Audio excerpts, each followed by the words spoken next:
Hello, welcome to are के chemistry. इस video में हम पॉलीमर के कुछ इम्पॉर्टेंट एमसीक्यू देखेंगे।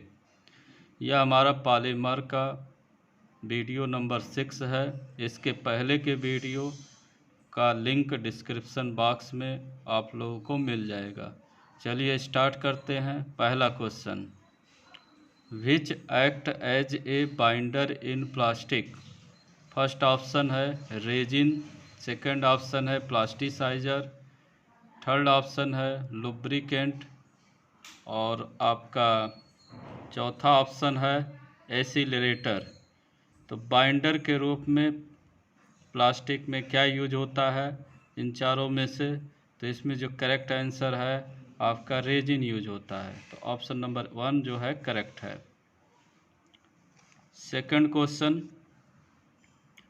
Which increase the flexibility of the polymer. Polymer का फ्लेक्सिबिलिटी कौन बढ़ाता है?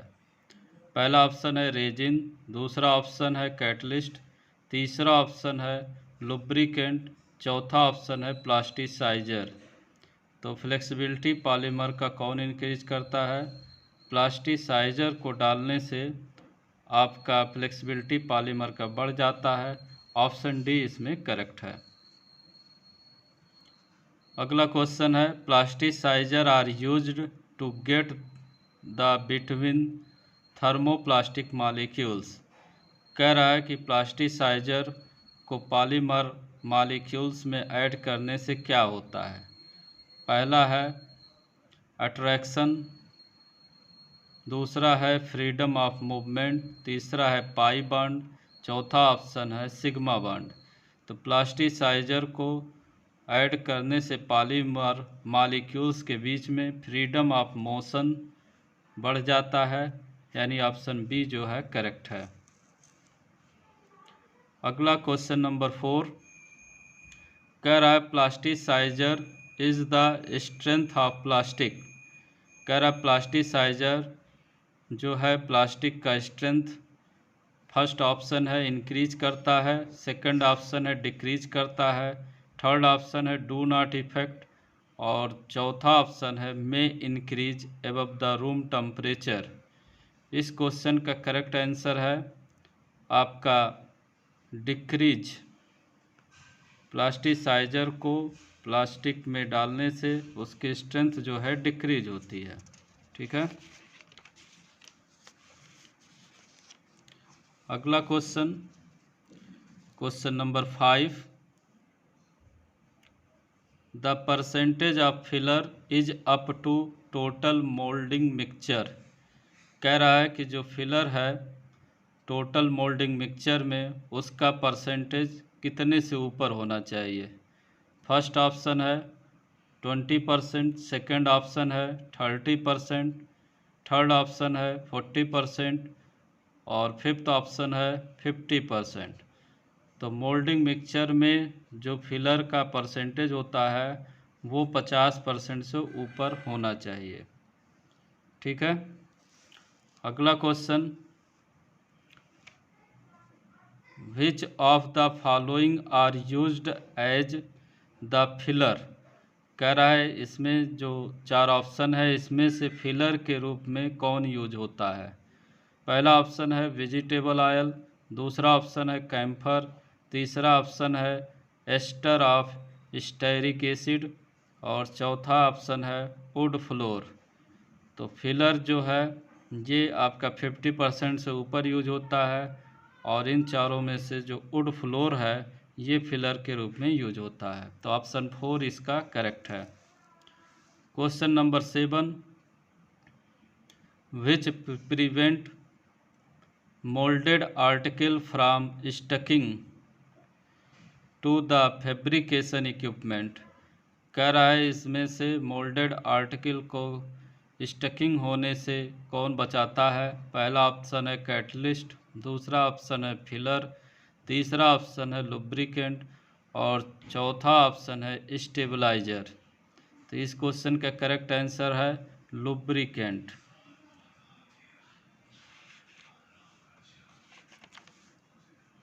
अगला क्वेश्चन नंबर 8 है, which of the following are not used lubricant. कह रहा है इसमें से कौन लुब्रिकेंट के रूप में यूज नहीं होता है।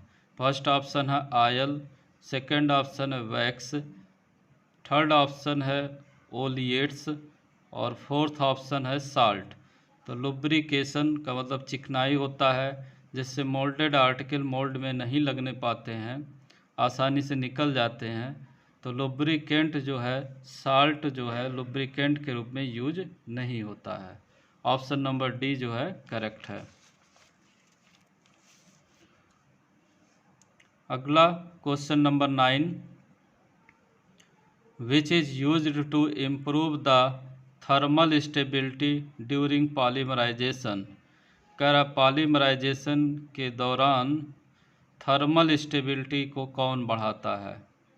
पहला ऑप्शन है एसिलरेटर, दूसरा ऑप्शन है कलरिंग मटेरियल, थर्ड ऑप्शन है स्टेबलाइजर और फोर्थ ऑप्शन है लुब्रिकेंट। तो इसमें जो स्टेबलाइजर है ये थर्मल स्टेबिलिटी को पॉलीमर का इम्प्रूव करता है, यानी स्टेबलाइजर इसका करेक्ट आंसर है। ऑप्शन नंबर सी सही है। अगला क्वेश्चन है which of the following is a stabiliser. Stabiliser के रूप में कौन यूज होता है। फर्स्ट ऑप्शन है वाइट लेड, सेकंड ऑप्शन है पीबीओ, थर्ड ऑप्शन है जिंक ऑक्साइड और फोर्थ ऑप्शन है मेटेलिक ऑक्साइड। तो आपका स्टेबलाइजर के रूप में आपका वाइट लेड यूज होता है। ऑप्शन नंबर ए जो है करेक्ट है। कह रहा है compression moulding is applicable to. Compression moulding जो है कह रहा है किस में काम करता है। पहला है थर्मोप्लास्टिक, दूसरा है थर्मोसेटिंग रेजिन, तीसरा है both thermoplastic and thermosetting resin और चौथा ऑप्शन है नाइदर थर्मोप्लास्टिक नॉर थर्मोसेटिंग। तो आपका कंप्रेशन मोल्डिंग जो है ये आपका थर्मोप्लास्टिक और थर्मोसेटिंग दोनों के लिए यूज होता है। ऑप्शन सी जो है करेक्ट है। अगला क्वेश्चन नंबर 12 है how many types of fabrication method. Fabrication method कितने टाइप के होते हैं। फर्स्ट है 4 मेथड, सेकंड है 5 मेथड और 6 है सी है आपका 6 मेथड और फोर्थ ऑप्शन है 7 मेथड। तो फैब्रिकेशन मेथड जो है 7 टाइप के होते हैं, जैसे आपका injection moulding, compression moulding, extrusion, casting, blow moulding, ऐसे आपके 7 टाइप के होते हैं। ठीक है। तो क्वेश्चन नंबर 13 आपका कह रहा filler is used in plastic to. कह रहा फिलर को प्लास्टिक में किस लिए डालते हैं। पहला ऑप्शन है completely fill up the voids created, दूसरा ऑप्शन है improve plasticity, strength and toughness और तीसरा ऑप्शन है provide colour, strength, impact, resistance and reduce cost और चौथा ऑप्शन है to accelerate the condensation polymerization. तो इसमें जो फिलर डाला जाता है 50% से ऊपर, वो आपका तीसरा ऑप्शन इसमें करेक्ट है, यानी provide colour, strength, impact, resistance and cost को भी कम करता है। तो ऑप्शन सी जो है इस क्वेश्चन का करेक्ट आंसर है। अगला क्वेश्चन नंबर 14 कह रहा है which of the following moulding method is generally not used for thermoplastic method materials. कह रहा है कि इसमें से कौन सा मोल्डिंग मेथड जो है थर्मोप्लास्टिक मटेरियल के लिए यूज नहीं होता है। पहला ऑप्शन है एक्सट्रूजन, दूसरा ऑप्शन है इंजेक्शन, तीसरा ऑप्शन है कास्टिंग और चौथा ऑप्शन है कैलेंडरिंग। तो आपका इंजेक्शन मोल्डिंग के लिए कास्टिंग यूज, इंजेक्शन मोल्डिंग मतलब आपका थर्मोप्लास्टिक मेथड में जो मोल्डिंग मेथड है वह कास्टिंग मोल्डिंग मेथड यूज नहीं होता है।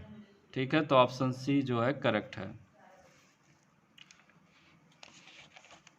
अगला क्वेश्चन नंबर 15 कह रहा है the moulding process employed for thermoplastic material is.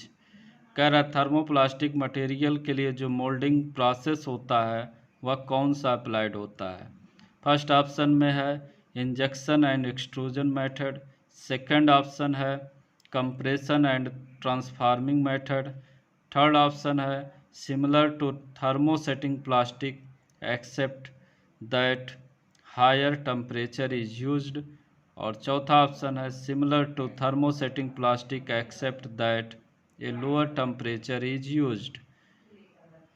तो आपका इसमें जो थर्मोप्लास्टिक मटेरियल है उसके लिए इंजेक्शन और एक्सट्रूजन मेथड यूज होता है, यानी ऑप्शन ए इसमें करेक्ट है। अगला क्वेश्चन नंबर 16 कह रहा है pigments are fine solid particles used in preparation of.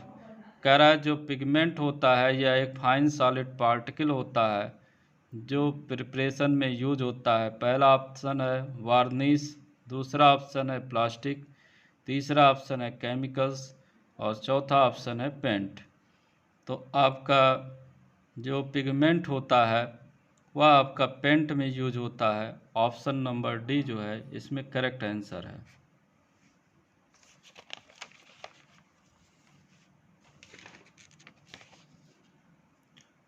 अगला क्वेश्चन नंबर 17 कह रहा polyester belonging to the group of.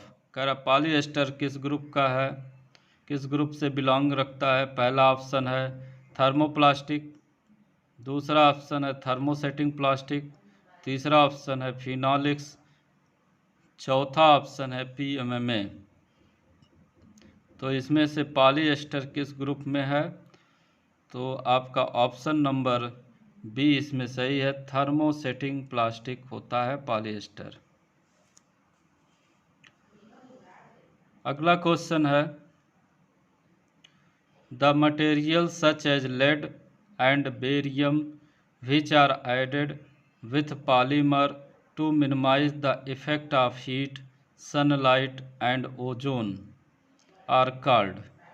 कह रहा है कि कौन सा मटेरियल होता है जो लेड, बेरियम ये सब होता है जिसको पॉलीमर में डालने से हीट का इफ़ेक्ट, सनलाइट का इफ़ेक्ट, ओजोन का इफ़ेक्ट मिनिमाइज हो जाता है, वह क्या कहलाता है। तो पहला ऑप्शन है इसमें बाइंडर, दूसरा है ब्लेंडर, तीसरा ऑप्शन स्टेबलाइजर, चौथा ऑप्शन फिलर।